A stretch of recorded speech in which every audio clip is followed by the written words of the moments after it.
The Dallas Cowboys run was fun while it lasted, but they are cooked after that loss to the Lions. That and more on today's edition of Locked On NFL. The new Locked On NFL. The madman Tyler Rowland is your double shot of NFL espresso with the Locked On local experts on every major story. Get ready, Rowland is revving up. The new Locked On NFL starts now. Locked On Podcast Network. Your team every day. Football fans, welcome into the Locked On NFL podcast, bringing you a double dose of the NFL's biggest stories with help from our local experts that know your favorite teams like no one else. I am your host, the madman, Tyler Rowland, joined today by Locked On NFL expert Nick Cattles. On today's show, we are going to be breaking down some of the best games of the weekend. I'm going to give you the madman's moneymaker, my 5 best bets. We're going to talk Chiefs and Texans. We're going to talk Chargers and Eagles. We're going to talk Bears and Packers and so much more. But we got to start with a big-time Thursday night football matchup in the NFC where the Lions absolutely maul the Dallas Cowboys. And I think that means that the Cowboys are cooked. Before we dive in, I do want to thank you for making Locked On NFL your first listen. And thank you for making the Locked On Podcast Network the #1 podcast network, sports podcast network in the world. Today's episode is brought to you by FanDuel. If you want to be right in the middle of the action this season, visit FanDuel.com to place your NFL live bets all season long. 44-30. The Lions dismantle the Cowboys, and I got to be honest, Nick, I took the cheese in this one. I was believing in this revamped Cowboys defense, but it absolutely didn't matter, and the Lions handled business. Yeah, Dan Campbell eviscerated them tonight. And credit to Campbell because, you know, you look back, you say, He announces to everybody, I'm the play caller offensively now after the Commanders game when they put up a bunch of points. Next 2 weeks, not so good. But tonight, the Lions offense was very good. Jameson Williams and you know, Jahmyr Gibbs, a very, very difficult duo to deal with. And I'll also look at Brian Schottenheimer, Tyler, because I thought he had a rough night at the office. And towards the end of this game, you have a 4th and 3 from Detroit's 11-yard line. You're down 10. There's 3:42 left and 3 timeouts, which, yes, there's plenty of time if your defense can come up with the stop in a 1-score game. The problem is, Tyler, as you were watching the game and I was watching, your defense had no chance of coming up with a stop. Meanwhile, your quarterback, Dak Prescott, is on a heater. You're moving the football pretty well. And the question is, are you going to get closer than the 11-yard line the next time you have the football so you can go for that touchdown? I thought it was a major error by Brian Schottenheimer, which was immediately followed by a big kickoff return, a 37-yard chunk play to Amon-Ra St. Brown, then a bad challenge by Brian Schottenheimer where you waste a timeout before you get to that next first down. You could have manipulated the clock a little bit more, and then you give up the Jahmyr Gibbs touchdown, and it's game, set, match. Yeah, I actually would go back even further. That cowardice from Schottenheimer started earlier, right before halftime. The Cowboys are down. They have a chance to go for it on 4th down. They're down 17-6. They take the field goal to go down 17-9. Okay, we're down 1 score going into halftime. The problem is your defense has been bad. You've given up 17 points already. And what do the Lions do? They go right down and they get the field goal back. They get that 3 points back and it's 29. And it's like, you think you're taking the points before halftime, but when your defense is in this spot that the Cowboys were tonight, and you're playing a great team like the Lions, you can't do that. That was such a huge swing in the game to just, those 3 points didn't matter. Okay, you got the points, and then they immediately didn't matter because the other team went right down your throat and got them back. So I thought, great point there about how it bit them late in the game. It bit them early in the game as well. You got to be more aggressive to win those games. And my guy Landon McCool from Locked On Cowboys kind of pointed out, it's a great point, this game is kind of a microcosm of the Cowboys' entire season. In a game that could serve as a metaphor for the Cowboys season overall, the Cowboys dug themselves into a hole that they could not get out of. Hi, I'm Landon McCool of the Locked On Cowboys podcast, and the Cowboys lose to Detroit Lions 44-30 in a game that they had to win in order to kind of continue along this sort of amazing comeback And after beating back-to-back Super Bowl participants in 4 days, they could not get themselves ready, it appears, for this game as they limp into the early part of this game. Actually, much like they had in the last 2 games, but unfortunately this time it was just too much, too far. The injuries caught up to them. The pressure on Dak as he was trying to throw the ball caught up to them. And a defense that, frankly, could not get a single stop. It was very reminiscent of how this defense looked before the Quinnen Williams trade. So lots to talk about, lots to go over as the Cowboys get 10 days off before they have to play the Vikings on a Sunday. So join us and make sure you check us out on the Locked On Cowboys podcast for more. Admittedly, the Cowboys' schedule the rest of the way is not super difficult. They have the Vikings next. The Chargers is a tough game. The Commanders have Jayden Daniels back. We'll talk about them later in the show. And then I guess the Giants could be frisky, as they have been at times during the season to finish the year, but that's not as tough as Detroit's schedule, which we'll talk about in just a moment. But the problem is they have 6 losses. They have a tie. And they're 10th in the NFC now with San Francisco at 9-4 and Green Bay at 8-3 and Seattle at 9-3. I just don't think that the Cowboys are going to be able to come back. And I know that Philly is struggling right now. And quite frankly, we'll talk about Philly in a second. They're going to struggle even more after a big injury loss. But I just don't see the Eagles falling apart enough to give this back to Dallas at this point. And I don't think they're getting a wild card. Yeah, if you believe in these, models that all these places have, the athletic. The right. Athletic playoff simulator model, whatever they call it, after this game, Dallas has a 10% chance to get to the playoffs, and that feels about right. It doesn't look likely that Dallas is going to get in, which, you look back at the Micah Parsons trade, and Jerry Jones got his flowers for a couple of weeks because the defense had a pretty good run in back-to-back games, and you go, wow, Quinnen Williams has been unbelievable, and this offense is very scary. And then tonight, CeeDee Lamb goes out with a concussion. That was an absolutely brutal looking concussion. It was ugly. And meanwhile, George Pickens, I don't know if you saw any of the postgame, Tyler, but Richard Sherman absolutely buried George Pickens on the Amazon Prime postgame. He said that, the story of the game for him was George Pickens, quote, uninterested in playing football, disengaged, disappeared. He just did not play well, unacceptable. And so, now you look at this and it's funny, man, the NFL is crazy, especially this year. How much can change in a week or two? Dallas, now you look at Brian Schottenheimer, what happened tonight. You look at Pickens. You don't want to overreact. But, yeah, this team is going to have a tough time getting to the postseason after a bad loss tonight. I say all the time, NFL stands for not for long. Literally, you're the GOAT, the hero 1 week. Next week, they should cut you. You should be traded. You're a terrible coach. That's just the way that it works in the NFL. I think George Pickens will be fine. I think the Cowboys had a bad night. It is what it is. The problem was that Jerry Jones kind of sank them and put them in that hole by getting rid of their best defensive player. And yes, they made the moves to allow themselves to climb out of it, but the Cowboys just didn't start in the right spot to take advantage of the talent that they have. But the Lions took advantage of a situation they absolutely had to, and that's something that my guy Matt Derry talked about on Locked On Lions after the game. In a game the Lions had to have, they get at home tonight over the Dallas Cowboys, 44-30. The key, pressure on Dak Prescott. The Lions had 4 sacks the last 4 weeks. That's it. It's not all about sacks, but tonight they got 5 on Dak, including 3 from Al-Qadim Muhammad. The defense at least putting some pressure on Dak Prescott, but the secondary certainly struggled. On offense, the Lions protected Jared Goff, which was huge. Jahmyr Gibbs, 3 touchdowns. Goff, very, very solid in the passing game. The Dallas secondary had no answers for that Lions attack. A much-needed win for Detroit, and now some extra rest before going to L.A. to face the Rams. More coming up on Locked On Lions. It was a tough spot for that Cowboys offensive line. They were getting abused at times during that game with a couple of backups in.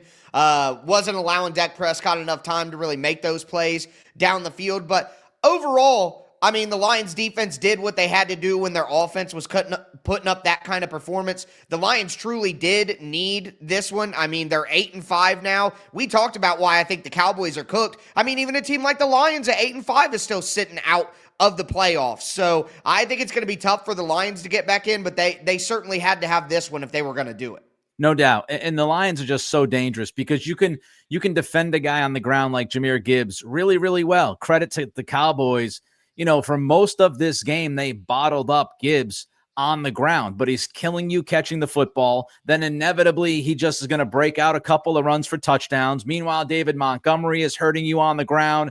As I said earlier, Jameson Williams is somebody who can just torch you. And then you've got Amon-Ra St. Brown. How about him? He doesn't practice all week long. Don't know if he's going to play in this game. He goes out there, 6 catches, 92 yards. Like, this Detroit Lions offense, if you got that pass rush going and you can limit an offense to, let's say, 24, 27 tonight, 30 points, you've got that offense where even if you do a good job against that Lions offense for a quarter, 2 quarters, it only takes like one drive, man. And then They catch fire and it's like, now it's an avalanche of offense from them.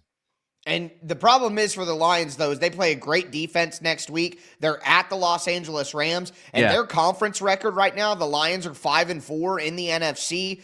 They don't have the tiebreaker over the Packers, who swept them. They haven't played the 49ers or the Seahawks. They both have better conference records right now. The 49ers, 8-2. They have a great chance to win that tiebreaker. The Lions don't have tiebreakers. They're not currently in it. They must beat the Rams if they're going to make the playoffs, and then they finish with, the Vikings and the Bears, very winnable games there for them. Pittsburgh in there, who could always be tough. I think the Lions are still on the outside looking in, but at this point in a better spot than the Dallas Cowboys. But with that being said, one of the teams they're fighting with in the NFC is the Philadelphia Eagles, and the Eagles had a massive loss to their defensive line on Thursday.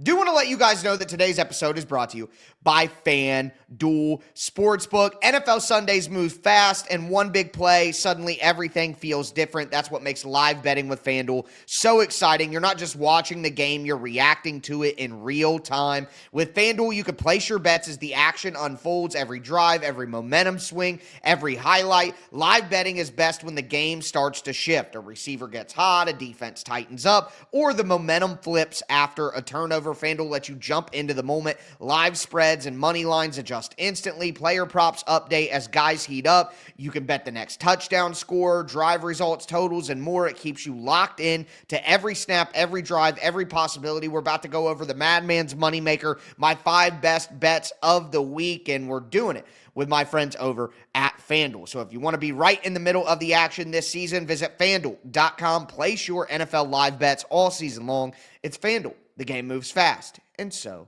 can you. All right, Nick, let's continue today's edition of Locked On NFL. We talked about that great Thursday night football matchup between the Cowboys and the Lions that leave both those teams in different levels of hope for the playoffs going forward. But now we need to talk about another big-time matchup. Although it's not a interconference matchup, it's a cross-conference matchup. I still think it's going to be an excellent game. Monday Night Football, the Philadelphia Eagles taking on the Los Angeles Chargers. And look, I know that Justin Herbert is dealing with some injuries, but the bigger injury is with the Philadelphia Eagles, who lost outstanding defensive lineman Jalen Carter. And I'll let my guy Louis DiBiase break the news. We knew there would come a point this season where the Philadelphia Eagles defense cannot always bail out the offense. That time has come. Jalen Carter out multiple weeks, including this do-or-die matchup on Monday Night Football against the Los Angeles Chargers, undergoing a procedure on both shoulders. Carter has not looked nearly as impactful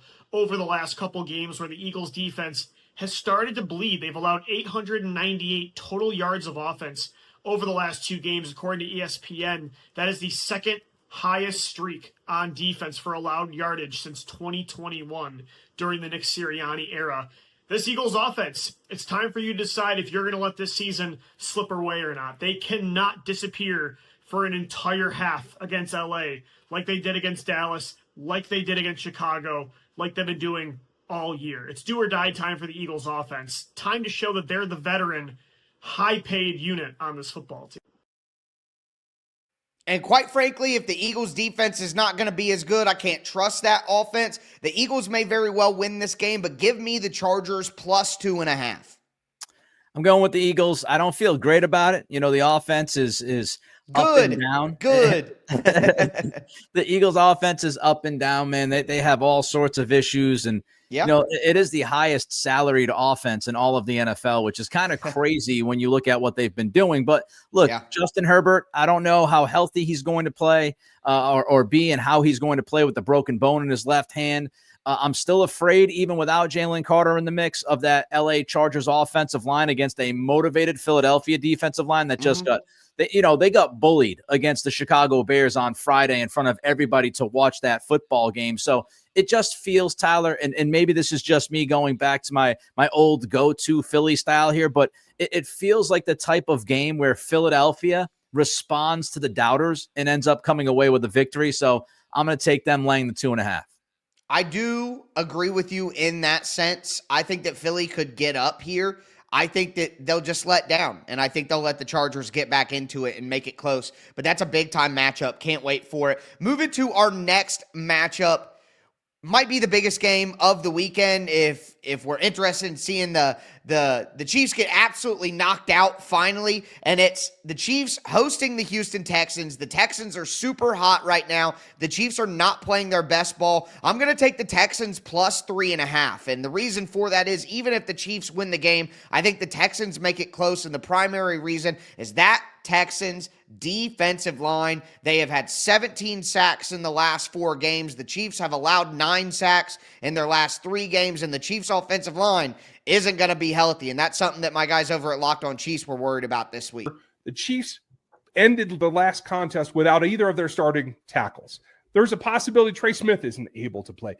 Is this even fathomable that they could go into a ball game with 40% of their starting offensive line and actually pull out a win? I mean, they have done it before. I mean, it's not unheard of. Now, we have also seen this team go out with 2 of its starting tackles, with Patrick Mahomes going out there behind a kind of line like that and also getting smoked. Patrick Mahomes is great, but I'm sorry, Will Anderson Jr., Daniil Hunter, that defense, it is incredible. No matter what happens in this one, I believe it's close. So give me Texans plus 3.5.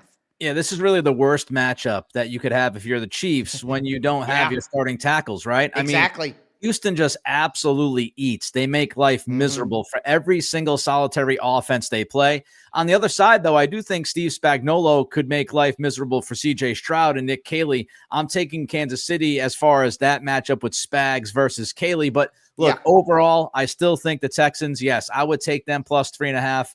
I agree with you. I wouldn't be shocked if Kansas City finds some kind of way to win this football game, but I just think that defense, man, it's such a tough uphill climb for Kansas City. They haven't been consistently good on the offensive side for most of this year. Now they got to face this defense with a banged up O-line. I don't love how they're going to look. No, I don't love the matchup at all, and you're right. That's kind of the big crux of it. It's not so much that, I think Kansas City's terrible. They don't have a shot. They're not. It's just the matchup of the offensive line of Kansas City against Houston's defensive line is so difficult. And then Kansas City still has to play the Chargers. They have to play the Broncos again in the last 4 weeks of the year. It's just... They absolutely must win this one, so I think there's a chance that I think it's probably likely that they do win this one. Like, I'm going to take the Chiefs, I think, and like my pick'em pools, but plus 3.5. I love the value with the 3.5. Couldn't possibly turn that down. Nick, I got a question for you, though. If the Texans go in and they win this game in prime time, do you think the Texans are a real contender here to make it in the playoffs and make some noise after they've turned this thing around? I do. I mean, if they can run the football a little bit, their defense, again, as we've been talking about, is pretty devastating. They can make you, at best one-dimensional. They could just shut you completely down as well. And the biggest question is C.J. Stroud. And again, Nick Caley, the OC, he's had some issues as well. But if you get good C.J. Stroud and they take care of the football and their defense can do what their defense can do, they are as dangerous as anybody in that conference. And right now, I think they're the best team in that division, with Indy going 1-3 in their last 4 and their quarterback with a fractured fibula. Yeah, I think it's a tough spot. They're surging. Some of their, like you said, the Colts are coming down. You're right, if they get good C.J. Stroud, they haven't had good C.J. Stroud all year. He's been a little bit of a disappointment. Yeah. Imagine if they put that defense together with the rookie year version of C.J. Stroud. They really could be onto something. They might be on their way there. But we are on our way to talking about more games this weekend. What a slate in Week 14 of the NFL.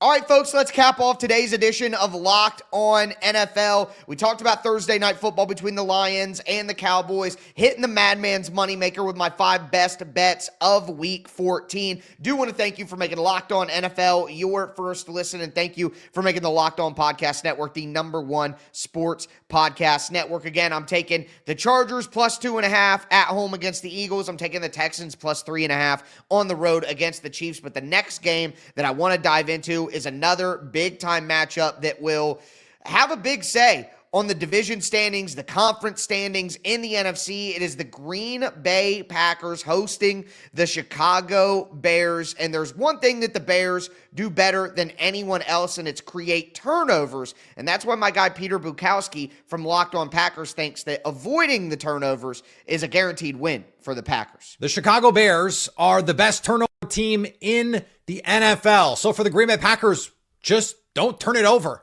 I'm Peter Bukowski, host of Locked On Packers. Of course, easier said than done.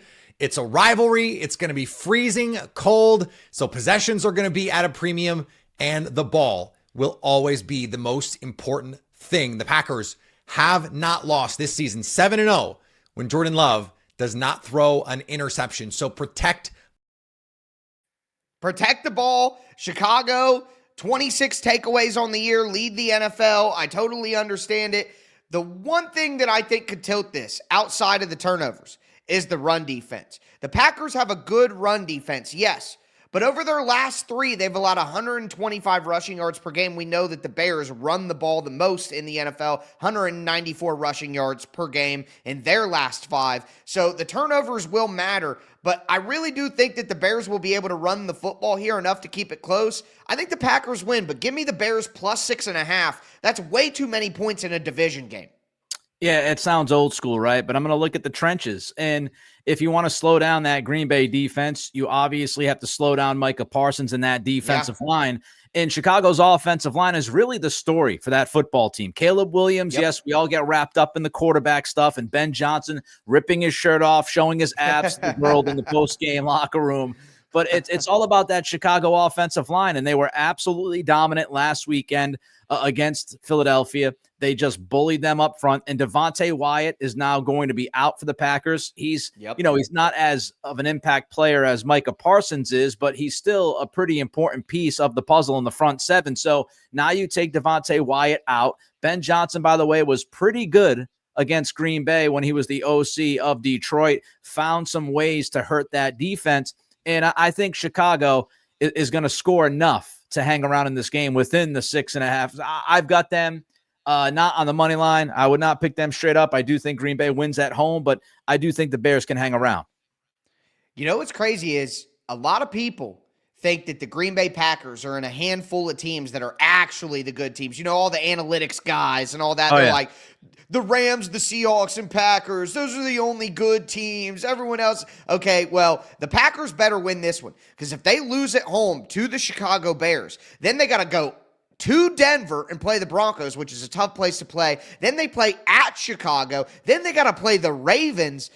The Packers, if they don't win this game, could not only lose their chance to win the division, but they could be one of those teams that gets passed to jump out of the playoffs if anybody comes up and gets them. So I think that'll be pretty interesting to see. The Bears can prove it here. I want to see the Bears prove it. But the Bills, go ahead, Nick. No, I was going to say I'm well aware of the doubters when a team has a really good record and is happens to be the 1 seed in the AFC, but everybody is poo-pooing them because they're not really good because of who they played, and Drake May really isn't that good of a quarterback. Look at the schedule. I've gone through that an awful lot this year, Tyler. Hey, that's a Mike Vrabel special. You know what you say? Wins are wins, baby. Wins are wins. I've been there too with a team no one believes in that's winning games. So it's better than not winning games. I can tell you that. But moving forward, the Buffalo Bills and the Cincinnati Bengals, again, one of the best games of the weekend. Although the Bengals are downtrodden, we know that the Bengals are a better team than what their record says because they missed Joe Burrow for so long. Now they get the opportunity to prove it, keep their playoff hopes alive against the Buffalo Bills, a good team. And honestly, I think that it's possible that Cincinnati could win this game because at the end of the day, Joe Burrow could cut the Buffalo Bills defense apart because the biggest question for the Bills is their pass rush. That is a now question and a future question, as my guy Joe Marino from Locked On Bills talked about. The Bills are 22nd in average time to pressure. So when they do get pressure, it doesn't really get there fast. When your pressure doesn't get there until 2.64 seconds on average, but the average throw gets off in 2.62 seconds, well, you're not getting pressure fast enough. You're not getting sacks. You're not getting pressure. It's a major concern. So I'm optimistic about a lot of things with this defense. I think they're playing some good situational ball. But they're going to have to find some pass rush if they're going to win these big games down the stretch and go on any type of a meaningful playoff run. So I'm worried about Joe Burrow. I'm worried about the pass rush from the Bills, but the best way to keep Joe Burrow off the field is to run the ball. The Bengals defense has been better as of late. There's no doubt about it, but they've still given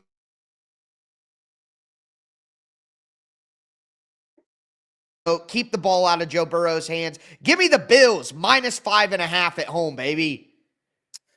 You know, Josh Allen and Joe Burrow is must-watch TV. I can't wait to see this game. Burrow has more weapons than Allen. There's no doubt about that. I mean, Josh Allen has not been given a fair shake this season with the receivers that he has been handed by the Buffalo front office. The real difference to me is that Cincinnati's defense, you said it, Tyler, they've been much better the past couple of weeks. They were actually pretty good against the Patriots, which shocked me because the week before I thought they couldn't get out of their own way when it came to tackling. But Geno Stone was obviously motivated because I would guess he was picked on by the staff. So, and then they backed that up with the game against Baltimore last week on Thanksgiving. So this defense, you know, it feels like they're somewhat turning a corner. Buffalo's got some issues on the offensive line. They've been banged up. And if they don't get James Cook going, that offense will have some trouble. I still think Buffalo wins the game, but I'm actually going to take the Bengals on the road plus the 5.5. I like that. I think this could end up being a back and forth a little bit, and I smell a late cover by Cincy and Joe Burrow. I would not be shocked to hear that. No lie. I would not be shocked to hear the Bengals had a late cover, but I'm going to trust the run game of the Bills in this one to close things out. The final game of the Madman's Moneymaker. Not as good of a football game, folks. I'm not even going to lie to you on this one. However, the line is too good for me to pass up. And it's Washington Commanders +1.5 on the road against the Vikings. And you know why? Because J.J. McCarthy sucks. All right. That's all I have to say about that. He is not good at football. Like, I have seen some bad quarterback play this year. He is the worst. All right. And he's a second-year player with a great environment around him. We all acknowledge that. And it's just been bad. And my guy, Luke Braun, I would tell him this to his face, too. Just continues to make excuses for J.J. McCarthy's play. The story of J.J. McCarthy this season has been, in my opinion, that he's way overcoached. That there's too many people in his ear telling him too much crap about what you got to do on this play. If it's cover 3, look to the outlet. If it's blah, blah, blah, look to the stick. Like, there too much of that. Plus, in practice, they've had such a focus on fundamentals mechanics, this kind of foundational, footwork, throwing mechanics stuff, that he's thinking about that at the same time he's thinking about scheme. And it's just too much stuff for this kid to think about. He's in year 2. He got a red shirt season. A red shirt season just to simply go over the mental aspects of the game and get mental reps on learning the offense and the checks and the scheme and the answers. He is in the best quarterback development situation we've seen in the NFL in the last couple of years. If he can't handle, and we heard earlier in the season he was having trouble spitting out play calls and all that. That stuff is unacceptable after you just had a redshirt year in the NFL. I admit I didn't believe in J.J. McCarthy coming into his NFL career. I didn't like him in the draft. Didn't like him last year. Not a fan of him this year. He's been the worst starting quarterback in the NFL this year by a lot of different metrics. I just think he's terrible. Jayden Daniels is back. Give me the Washington Commanders. I can't trust any of the Minnesota quarterbacks. I mean, no. I'll see your J.J. McCarthy and raise you a Max Brosmer. My goodness. Yeah, it was bad. Jayden Daniels returning. I do think Washington's going to feel the good vibes with that. He's obviously one of the better quarterbacks in football when he's healthy, so it's good to see him back. Washington, look, they pushed. They played hard. They pushed Denver last weekend. They're not giving up. Dan Quinn is going to try to get the most out of his guys. Terry McLaurin showed up last week. He was healthy for the first time, I think, all year, and he was actually a difference maker and helped that offense. So with Daniels back, hopefully healthy, McLaurin back, healthy, I think Washington wins this game straight up. I'm with you. Yeah. I just don't trust Minnesota right now, their quarterback situation. And I agree with you. That's a great point. Washington is going to continue to play hard. And I think if they do that, they'll have a good chance to beat this Vikings team. I am going to give you one bonus, folks. Oh. I'm in a generous mood. All right. I'm going to give you guys a bonus. The Browns are going to roll the Titans. It's plus 3.5. I know that's not a good number, but I am telling you that the books, FanDuel, our guys over at FanDuel, our gals over at FanDuel, they have to just be putting it at 3.5 to beg people to bet on this Tennessee Titans team. Don't do it. Take the Browns. The Titans offense sucks. The Titans defense isn't good. The Browns defense is very good. The Browns offense is terrible. There's one good unit in this team. Myles Garrett might have 4 or 5 sacks and break the record. Do not take the Titans here. Plus 3 or minus 3.5. Dallas Cowboys. Cleveland Browns. That's the play. What are your thoughts, Nick? Well, you're the Titans expert, so I'm going to take your word. They're not good on offense. Cam Ward is struggling, trying to figure stuff out. You're getting closer and closer to the end of the season. You know, you always got to wonder if the team is starting to think about Cancun at this point. In Cleveland, you're right. That defensive line can get after it. So might be a long day for Cam Ward and company. It is going to be a long day. I'm telling you. I love the Browns minus 3.5. I'll take that chance any day of the week. But with that being said, that is going to do it for today's edition of Locked On NFL. I am your host, the Madman Tyler Rowland, for my co-host Nick Cattles. As we tell you every episode, thanks for tuning in and stay safe out there.